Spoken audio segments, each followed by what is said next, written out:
The Truth, Part 3, other parts down below. One of the things that always stuck with me about my wife's complaints about me, despite their now invalidity because of her affair, was the issue of me being controlling. She would go out on girls' night out almost every weekend. She made about 20% more than I did every year, but due to the loans she took from her retirement once to get the credit cards she had under their limits. And then again, a year later for the same reason. She had no money, ever. When she did have money, it was spent years in advance. What little I made, I found myself competing against the grandiose lifestyle she afforded on her credit cards. Take her out to dinner, pay for it with my cash. Then she would schedule a trip to New Orleans with her girlfriends and come back needing money too. You guessed it, make payments on her cards. Keep in mind that we had a preteen daughter throughout this whole time. Even she mentioned that mommy was gone too much. Finding myself in the position of having to pale in comparison to her extravagant lifestyle through cash basis, when really, she was only racking up the debt, made me seem like a very lame duck husband. Nothing I did could compare. So, in ultimately telling her that her going out was getting excessive, she began to ask me if she could go do things. Hello, you are a grown woman. Go look in the mirror and ask yourself. Was this to avoid her own conscience? To avoid her own guilt? The only thing it panned out as was me being controlling. I never wanted her to ask me anything. If she wanted to go do something, it was far beyond any measure I could take to get her to still like me if I had said absolutely not. Stay home. Of course, I never said that, and her debt pile got higher and higher. So, one of her girlfriends has something going on and she calls me up to ask if she can go. I say, why are you asking me? She says, because you've said I was gone too much in the past, and you make me feel bad about it. I couldn't respond. It's almost like being forced or set up to be a controlling person. Exercise your own self-control. Don't ask me anything about it. Consider that you are $40,000 in personal credit card debt, have a family at home. Well, at least it up until now. Have absolutely no money, your daughter misses you. In the past I wanted to spend more time with her as well as be out with her too. But instead, I am placed in the position to make a determination, and nothing I say about it allows me the freedom from being controlling. That's a nasty trick, nasty. Now when she tells all her friends one of the reasons we are divorcing is because I am a controlling a whole, she can feel a sense of truth to it. Half the times, now that I think about it, I wonder if she was ever really going where she said she was. Meeting Mr. Wonderful tonight. Is he invited, seeing that I am not?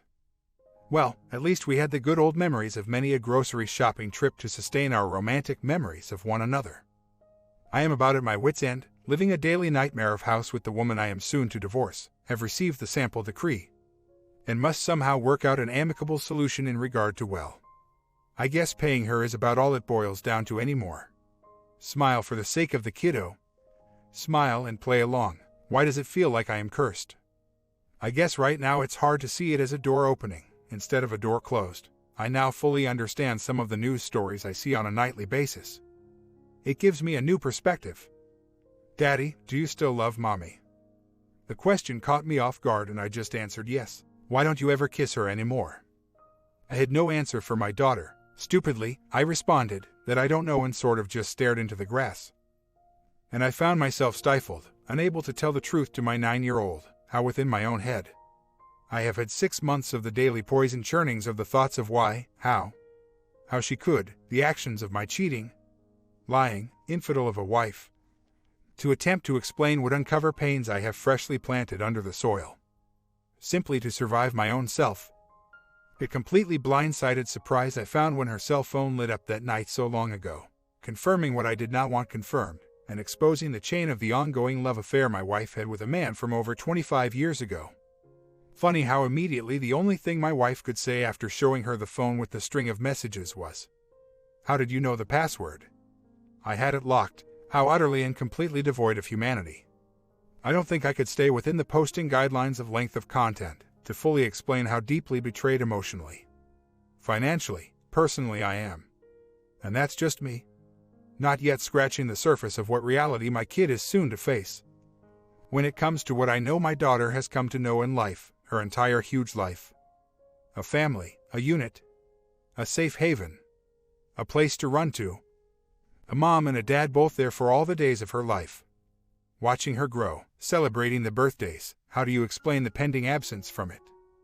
How will I ever escape the feeling that I am abandoning, when I am shoved out of my own life by my cheating self-centered and somehow in her eyes blame-free wife? I get to rely on the fact that one day when my daughter is older that I may be able to explain in a way she will understand. Will that absolve the built-up pain she experiences from now until then? I hate my wife for this. I hate her with a passion I've never felt so deeply for this. I know it isn't right, and I know God would have me love her even in her blindness. But how could she do this to me? To our daughter, I hate the other man too, sorry to admit it, but right now, I hate the both of them and don't have a lot of internal personal power to express love for their souls. And let me now consider paying you money on a monthly basis because of the situation you have caused. Let me wipe away the imaginings of their secret encounters, the text messages, the daily friendly postings. And to think, all it took was the invitation of an ex-boyfriend from 20-some years ago. That she has no real idea about to turn me into a demon in her eyes. To suddenly rewrite the entire history of our life together. To devastate everything we have built together and turn it into a foul and regretful thing in her eyes, from a month earlier. Posting on Facebook how I was her soulmate and true love for life. To now. A thing that never was. This shouldn't happen to anyone. There should be some legal recourse for someone having their life and marriage and family utterly destroyed. It truly is like someone stealing something from you. Something much more important and valuable than a materialistic item. Something to which there is no value that can be placed on it in terms of monetary wealth. They took my heart. They took the security and safety and home away from my child too.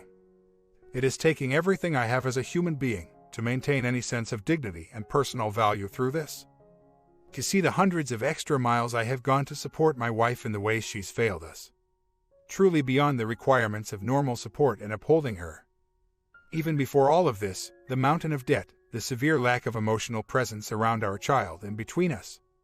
Sitting there on her Facebook, switching between her cell phone text messaging and Facebook games, completely oblivious to her own actions. I guess at some point I am glad she is so oblivious, for someone to realize about themselves the level of destruction they have caused their loved ones. And children, I don't know if they could truly handle it. Something would have to switch off inside of them to not hurt themselves. It's not empowerment or personal strength that allows you to sit there after you've destroyed it all. It's ducking psychosis, something within you that is missing, perhaps your very soul. Maybe that's why you don't feel devoid of humanity, devoid of a soul. I can't wait to get away from this sickness of a person. I can't wait. And only despair greatly at having to share my child with her under the pretense of there being no legal validity to a cheating hoe bag and her actions against her own flesh and blood. Today the best friend of my wife, the lifelong friend that introduced us and stood in our wedding as a maid of honor, posted on Facebook saying besides the drama that it has caused some people, I am really glad for Facebook and the ability to reconnect with so many old friends and make new ones. So, my entire existence for the past 10 years being torn away so maliciously, so contrived and secretly, so painfully, is reduced to the term drama. I can't wait to get away. I just want to start my life again, seeing my kid as often as I can, and getting away from all these hurtful people. I don't really think at this point that I will ever be able to trust another person. Consider that a scar that I will be stuck with. I really hope that I can. But I don't ever see this event being something I can ever completely forget. I wish the courts would acknowledge the desperation and devastation this causes people. It feels like my wife has ruined a part of me. It feels like she secretly met behind closed doors with someone to purposely conspire to. So, this week has been more difficult than most. Some days I can barely talk about anything without welling up about my soon-to-be single after 16 years life to be. Monday I was all right, feeling better about the situation, not so broken, I guess. And then for 3 days it was like I would wake up in the morning and oh yeah, my life is fixing to turn to poo. I'm still living in the house. We finally scraped the cash together to pay the clerk's fees for filing for divorce.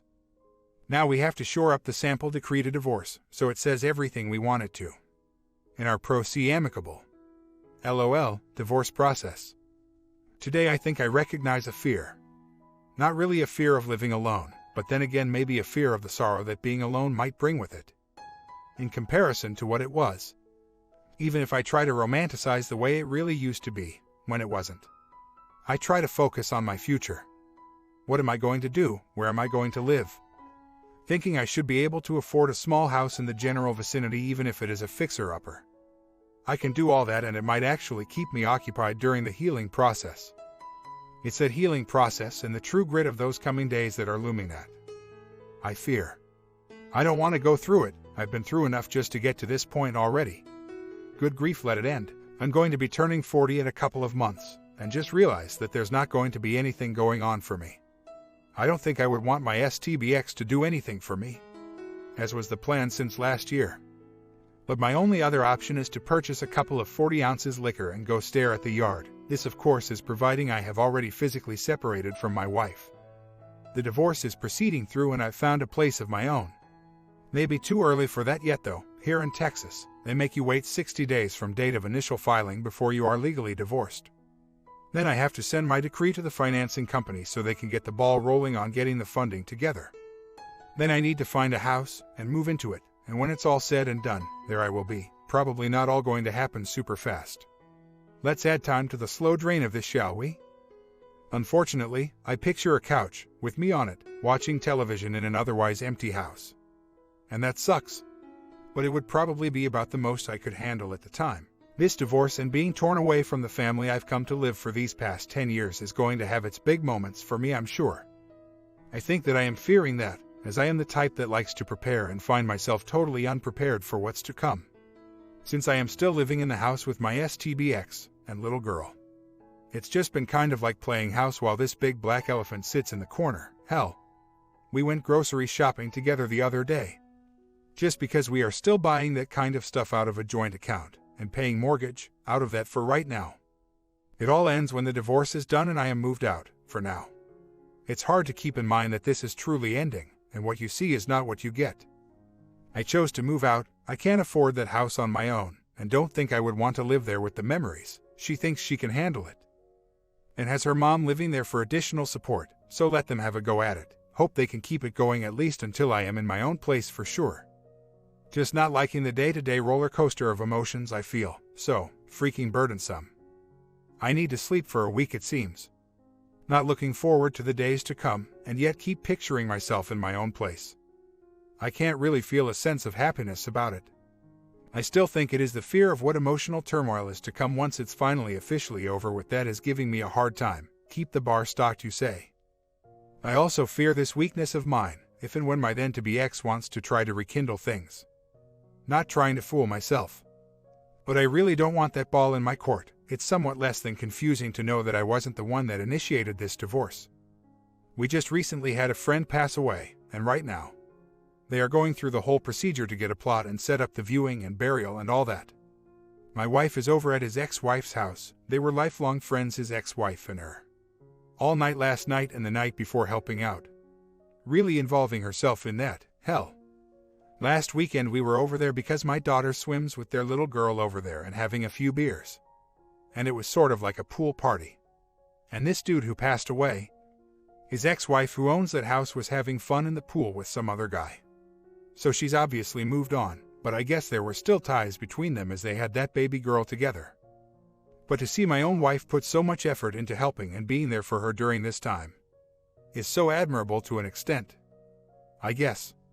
But just seeing my wife usher herself in the middle of their business in the effort to help out when her own marriage at home is in shambles is weird. Of course, I get that you don't seem to be interested in really being involved in it in terms of going over there for moral support 24/7 like my wife has. But you know I am sort of dealing with some issues of my own, you know, like the ending of my marriage. Sorry to seem like I don't give a duck, but what the hell do people expect? To have that turned around on me and being told that I seem careless about his passing and involving myself in the many gatherings they've had since then is one more thing my wife can use to demonize me. Hey, lady, how about you mourn the loss of your own family, you small brain? I wish you would have put half that much effort into this marriage before you cheated on me. Maybe I should have just said, I'm not going because I don't like you anymore. Maybe being all into their business makes her feel better about herself. I wasn't all that close to any of them, so I don't know how involved I should be. And quite frankly, because my wife is there, I don't really want to be there too. Even now, it's like after you have chosen to get divorced, you have expectations of me to do what you want me to do. Otherwise, I'm a selfish and careless person. I didn't mean to post a pity party for myself there. Most of my family is in other states, and most of my friends are doing great in their families. Who needs a downer hanging around? Being accused of not caring about this other dude passing away, or not caring to involve myself in the gatherings about it, just sort of sucked. Right now, I'm in a confusing place, trying to sort out things while right in the middle of it, and not able to do anything about any of it until the divorce is finalized. My STBX is addicted to attention by other men, attention by her girlfriends. How could I have ever filled that bottomless well of need, even by being a great husband, attentive, caring, helpful?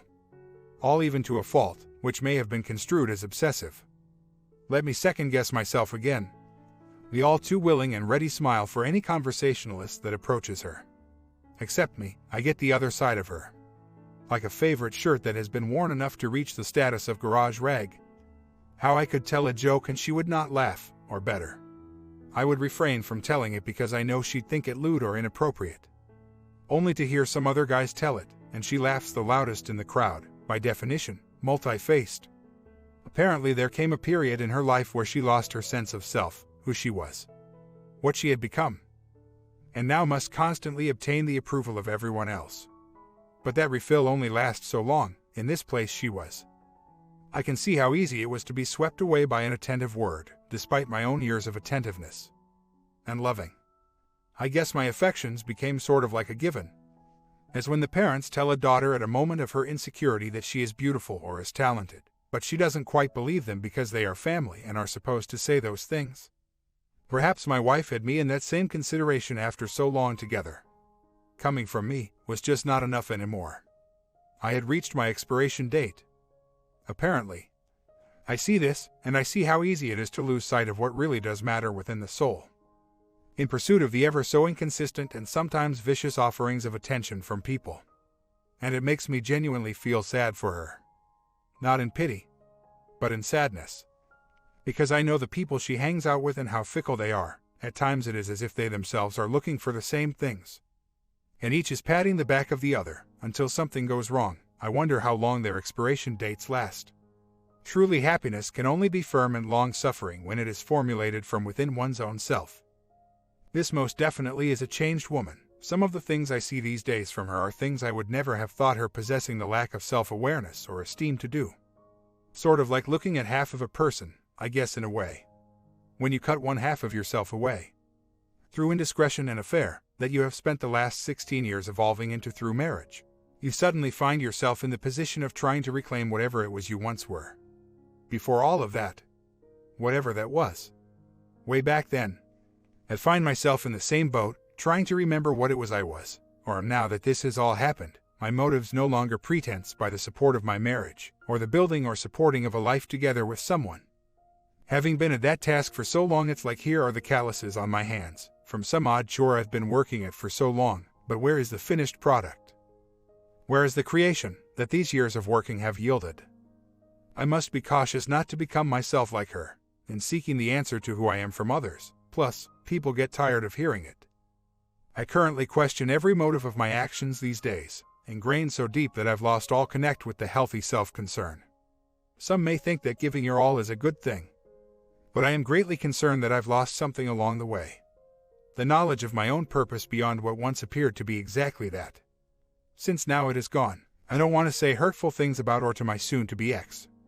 It certainly doesn't make me feel better about myself. Nor do I gain any value or self-worth from bringing her down, and I need to pay strict attention that I refrain from it, but it does sadden me. As if there weren't enough things throughout all of this to reveal themselves and bring sadness. At some point I guess I need to remove the deck of cards from the table and stop dwelling on their faces. I lost that hand. So dealer, hit me. I still find myself in my current situation doing and saying things because if I don't, it will hurt my wife in some way. Jesus. Let me get another motive sometime. I guess we can't let ourselves begin to think we didn't give enough. Some people are vacuous. Not only do we dump our own needs out the window for the sake of meeting theirs, but we also end up with people that just are not able to ever be fulfilled. I ride the horse on this merry-go-round. It's the one that stands for everything normal, everything comfortable, everything that is still as it was. But I find myself exhausted when the ride doesn't stop its round and round and round. like the cowboy in an old black and white western that takes a shot to the shirt pocket and hangs on for a few more gallops. Before tilting to the side and falling in a plume of dust, the horse keeps running on. For now, I keep a lid on this container that holds what I feel. I can't let it out, middle of the ride, it'll spill all over the place and stain too many people unintentionally. But the container needs to be bigger, because as the days go by, it fills, sometimes too weighty for me to hold on to, too hard to keep the lid on it. I cling to the plastic mane, as if it is the only thing that keeps me sane. The rusty bronze chain controls nothing. Other people's faces emit a happy countenance. It is as if the ride has just begun for them. I used to smile when I first got on. But something has dimmed the lights, something has brought about that nausea. And I find me afraid to get off. Afraid to face the contents of the jug I've filled. The ride would go on without me anyways. The smiles would circle around lit by the reflection of painted palominos. Then I would face the dizziness, the results of riding for too long. I guess then I would pay the carny my ticket. Countdown has begun. August 30th is my court date for another failure in my life. Whether it was from my own doing, or from circumstance, or from another's. It still is. I say failure, I guess I'm just at the point that a lot that I have put so much into has not come to fruition throughout so many things, however. This was the most valuable to me of it all. Family. It was the pinnacle of my value as a man, the one singular thing that had any real value left within my mind. Perhaps some may say my goal was set too low. But this was a dream I have always had, to have a family. My goals were to watch them open presents on Christmas morning. My goals were to decorate the house for Halloween, to fill the house with the smell of pies and turkey roasting on Thanksgiving, to teach them to fish and to garden, to establish a continuance of the most joyful of experiences in familial tradition that I truly loved as a child myself and have come to count as so completely necessary as an adult. And this was how it was for many years. Yet this particular instance was not my doing, at least, as many say there was a failure of us both for this to fall apart. I decline that assumption. For no man can force a woman to keep from cheating or overspending, which results in no means with which to entertain her. No man can force another beyond mere hope that they will remain faithful. No man can prevent another man from stepping in and luring his wife with lies and promises. We are simply powerless. When limerence develops for another, fickle and full of Hollywood expectations among the real perseverance that is living. She found herself unhappy by her own hand. Not by mine. She found herself unhappy by absorbing the unrealistic lies of Hollywood's filth and the dictation of filthy authors, saying, "You have not lived. And you are not whole." Upon offering attention and devotion, I received a stiff arm to the face instead, and requests for patience and understanding, in which again I thought was also my duty. Surely my only fault in this was not to have succumbed to the necessity to think otherwise in marrying her long ago. But then we wouldn't have had that beautiful child. And I absolutely never regret that. I do, however, despise that total lack of personal culpability that she feels, and the complete blissful ignorance of how deeply her betrayal has affected everyone. Was it her to speak? It would simply be how she is affected. Oh, you martyr, you kind and gentle martyr. So loving you are to free us from your own sense of unhappiness. You know, since that has become the explanation of the problem, let's count the cheating adulteress that she became as a condition of the real illness. What happens? I get my child stripped away from me for half the time. No longer do I get to be there every moment, to watch her grow, to experience. I also, incidentally, get to pay for it with money. I essentially get to pay for my wife's adultery in terms of cash for the next 10 years. And in terms of what was firstly the most important, valuable thing to me in my life among anything, being torn away, I am doled out a percentage of time. A percentage, how reflective of my fatherhood, my husbandry, my long suffering of the sickness that was my wife's approach to marriage. Integrity. Honesty. Let me now quantify that to a stranger, and accept their judgment of it. In their black robe. No, we cannot still be friends. You say you need me in your life. But to be close to you is to fall upon this sword again. And again, I can't explain the depth of which your chosen actions and lack of realization of its destruction literally exhausts the last thread of mere pity I have for you. To stand next to you is to be an actor and a liar my own self, to gasp for breath when there is no oxygen, like black water. You murder a family, you are vile, soulless stretching of flesh across bone. It escapes me how something so lacking in humanity can draw breath. What heart is there that pumps blood through your veins other than ignorant gravity perchance? What synapse could there be that triggers the drawing of air within? And in your vast ignorance, in your utter shallow puddle of depth and thought, you ask such things of me as friendship.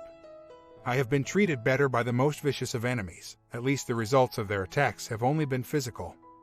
Your attack has brought a living death for more than just me, you who have taken from your own child her very safety, her vision of completeness, her father and mother, her family. And you read your self-help articles as if you had some inherent right to not experience what you have caused others to. You who in your childish impotent lust have sat across the table from your lover in secret in loving passion and promises, now pretend to care for our child's well-being. You wonderful mother, you wonderful caring deserving mother. It was as if you fed from your own milk. The level of selfishness I have witnessed. It appalls me, the complete vacuous void that resides in you that stands as a soul. But I know it is there, for I have emptied myself into it, have tossed my desires beside the road long ago. Simply to cling to the moving vehicle, to look into a mirror is to see the face of an entire facade of a person. A lie within a lie. A lie upon a lie to cover up your poisoned marrow. I am a good man, and a good dad, beyond any man you have ever known, including your own father and brother. How it puzzles you to see your child say, "I love you, Daddy," as you have never said those words to your own father, who cheated on your own mother, and brought you this pain you now inflict on your own family, he who will not call you on your birthday. I brought such light into your life that you had no more shadow to stand within, and you hated it, resented it, and extinguished it. Your safety net, your sense of self, exists purely in this poor me pity party of which you claim the birthright of your personality, gleaning from anyone around you an apology for your circumstances, which fed your life and soul. Pity had become the only love you would accept as real. I have absolutely no understanding of this. No explanation I can offer for it, other than perhaps that you have become insane. And in the end, I hope you suddenly become aware of yourself. I am not feeling too strengthened by being obedient and honoring my marriage, as it was the fruits of the labor seemed to be sour. Should I be happy with my percentage of time awarded for my efforts? I worry about the other side, the influence of my STBX and her mother, who remained unavailable to her wife as a child, and now evidently unavailable as a positive counselor at least. These two living together, of which my daughter will spend the other percentage of her time with, will have their influence. As I experienced very little affection, hug type, from my wife throughout our marriage. I assumed it was simply her way. When in my own childhood both of my parents were loving and affectionate, and I came to recognize its emotional importance, having been the same way towards my daughter. The always available hug, the always available person to get close to. She prefers to sit in Daddy's lap as opposed to fighting with the notebook computer in front of Mommy. She is going to suffer the loss of that, and have to deal with the same emotional vacancy that I did in my marriage. Still, I thought that with constant pushing of that rock, I would eventually lead by example, and finally my wife would realize the value to simple affection. It did at times seem better, but what was withheld from me also seemed readily available to this other man. How simple that seemed to be. As well, just destroys me. One of the things that gets me about the whole nice guy, alpha versus beta string of hogwash. It takes more strength than a man to be a man of honor. And yet my wife grows bored with me. Does this mean I have to be the bad guy to be desired? And then that calls to question, what kind of woman would that be? I wonder if a woman that appreciates someone that's not a game player even exists anymore. Imagine the upkeep. Someone that sees the value in the areas that I see it as well. I don't think either of us are broken for good, but we sure as hell took a good thrashing. One that affects us in the ways that it does because of how strongly we value these things we've lost or been pushed from. I sit around the restaurant sometimes and look around me and see people at tables with their husband, wives, and they have their noses buried in an iPhone. Completely oblivious to the presence and time they have while alive, being spent with that other person. What a waste of time. My comment: do nice guys always finish last, or is it that the judges of the race lack integrity and character? Part 4 coming today too. I am working hard to finish these up fast. So show some support if you can, and I'll see you in part 4.